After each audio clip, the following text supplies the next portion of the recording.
이철호 뉴스 5월 9일 일리노이 시카고에서 보내드립니다. 저는 임종렬입니다. 첫 소식입니다. 하나센터와 미교협 네트워크가 공동 주관으로 5.18 광주 민주화운동 43주년 행사를 갖습니다.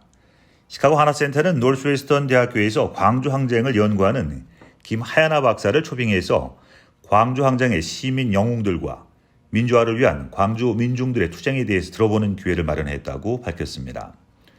보도자료에 따르면 김하야나 박사의 발표 후에는 Q&A 및 2세 한인 동포 청년들을 통해서 광주의 정신이 현재 미국 시민사회운동에 어떻게 영향을 끼치고 있는가에 대한 대답을 듣는 시간 가질 예정입니다. 행사는 오는 5월 18일 오후 7시 온라인으로 진행될 예정이며 행사 등록은 웹사이트에서 하실 수 있습니다.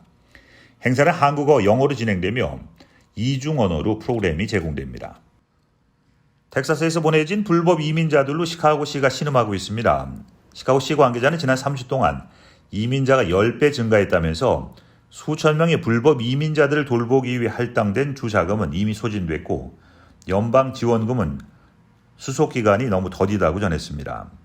3일 로컬 뉴스에 따르면 민주당 소속의 라이프 시카고 시장은 지난 30일 공화당 소속인 그레그 에버트 텍사스 주지사에게 불법 입국자들을 버스에 태워 시카고로 보내는 행위를 중단하라는 공식 서한을 보냈습니다.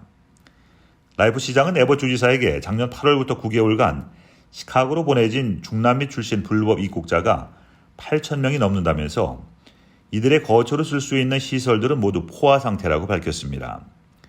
이와 관련해서 에버트 주지사는 답신을 통해서 진정한 해결책을 원한다면 바이든 대통령에게 국경 위기 대책을 요구하라고 제안했습니다. 그는 고작 수천 명의 불법 이민자를 감당 못하겠다니 어이없다면서 텍사스는 불법으로 국경을 넘어온 사람들이 하루 13,000명 이상이라고 일침을 가했습니다. 에버트 주지사는 이 문제는 텍사스만이 아니라 미국 전체의 문제라면서 텍사스는 불법 입국자들로 인한 국경도시 위기를 완화하기 위해서 시카고, 뉴욕, 워싱턴 DC, 필라델피아 등 불체자 환영 도시로 이들을 분산하기 시작한 것이라고 설명했습니다. 시카고시 예산당국은 지난주 급등한 이민자 지원 문제 때문에 시 예산이 5,300만 달러 적자 상태에 놓였다고 밝혔습니다.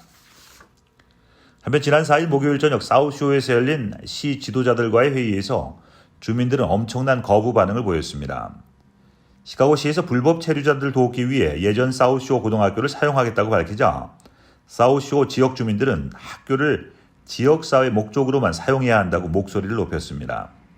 또한 주민들은 예상보다 많은 이민자가 도착한다는 사실을 알고도 아무 대책도 준비하지 않은 시정부와 연방정부를 비난했습니다. 인근 주민들은 오는 목요일 오후 시위를 계획하고 있습니다. 장난감 매장 알렉스 토이즈가 5일 샴보기의 골프와 내셔널 파크웨이의 남동쪽 코너에 오픈했습니다. 토이즈 알러스 캐나다의 자회사 알렉스 토이즈는 이전에 알리와이와 엉클 단스 아웃도어 스토어가 있던 자리에 미국 네 번째 지점, 첫 번째 일리노이주 지점을 열었습니다. 매장 관리자의 말에 따르면 알렉스 토이즈의 독특한 점은 토이즈 알러스와 KB 토이즈 및 기타 이전의 장난감 매장에서는 판매하지 않은 독창적인 장난감들이 다수 구비되어 있습니다. 알렉스 토이즈의 그랜드 오픈 행사는 금요일 오후 3시 개장식을 시작으로 주말까지 이어졌습니다. 그랜드 오픈 행사에서는 페이스 페인팅, 풍선 아트, 장난감 데모, 기프트카드, 간식 등도 제공됐습니다. 특히 지난 토요일과 일요일에는 블루이와 코코멜론의 캐릭터들을 만날 수 있었으며 매장에서 판매하는 품목들에 한해서 25% 할인 행사도 시행했습니다. 알렉스 토이즈는 메릴랜드주 베다스다와 매사추세츠 홀리오크, 노스캐롤라이나 콩코드의 지점이 있습니다. 샴보기의 토이즈 알러스 매장은 지난 2018년 경영 악화로 문을 닫았습니다. 일리노이주의 방향제법을 종식시키는 법안이 주 상원을 통과해서 제이비 프리츠커 주지사의 서명을 남겨두고 있다고 ABC7이 보도했습니다. 보도에 따르면 자동차에 룸밀러에 공기청정제 같은 것이 매달려 있으면 경찰의 단속 대상이 될 수 있습니다. 수십 년 된 이 법은 운전자가 운전 시에 시야를 가리는 것을 방지하기 위한 것입니다. 그러나 현실성이 없다는 민원이 많아 일리노이 주 국무장관과 포드 주 하원 의원은 이 법의 개정 법안을 추진하고 있습니다. 2021년 20살의 라이트는 미네소타에서 그녀의 차량 룸밀러에 걸린 방향제를 테이저건으로 착각한 경찰관에 의해 살해됐습니다. 그녀는 당시에 룸밀러의 방향제를 걸고 운행하던 중에 차량의 등록이 만료된 혐의로 체포되었습니다. 경찰관에 의해 살해된 그녀의 엄마는 방향제, 운전에 관한 법률을 개정하기 위해 노력한 일리노이 주 의회 의원들에게 박수를 보낸다고 전했습니다. 내가 겪어야 했던 고통, 다른 어떤 어머니도 그 고통을 겪지 않았으면 한다라면서 말을 덧붙였습니다. 국무장관과 주 하원 의원 포드는 이 법안의 종식이 운전자와 경찰 모두를 보호할 것이라고 말했습니다. 패스트푸드 체인점 KFC가 마더스데이를 맞아서 치킨 너겟을 무료로 제공한다고 발표했습니다. 보도 자료에 따르면 5월 10일부터 KFC 감사의 너겟을 구매하는 고객에게 치킨 너겟 12개를 무료로 제공합니다. 기간 한정 특가는 5월 10일부터 14일 마더스데이까지입니다.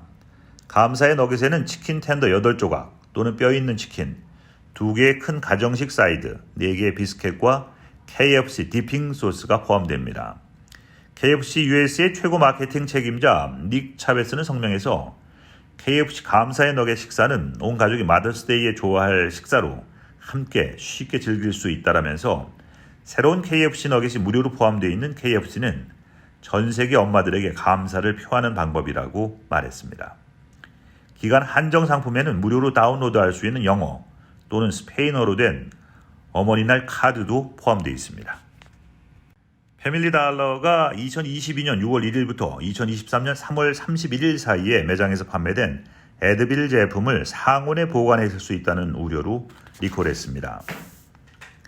패밀리 달러 관계자는 매장에 통보했으며 영향을 받는 제품을 즉시 검역하고 판매를 중단하도록 조치했다고 말했습니다. 해당 제품을 구입한 고객은 제품 사용을 중지하고 영수증 유무에 관계없이 패밀리 달러 구매 매장으로 제품을 반품할 수 있습니다. 패밀리 달러는 해당 제품으로 인해 보고된 질병은 없다고 말하지만 해당 제품 구입 고객은 리콜 품목 중에 하나를 사용한 후에 문제가 발생하면 의사에게 연락해야 합니다.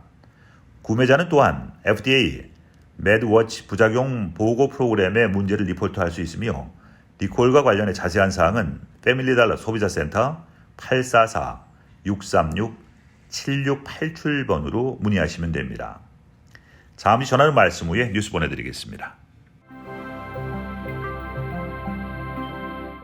지난 6일 발생한 텍사스의 대형 쇼핑몰 총격 사건 희생자의 한국계도 포함된 것으로 알려졌습니다.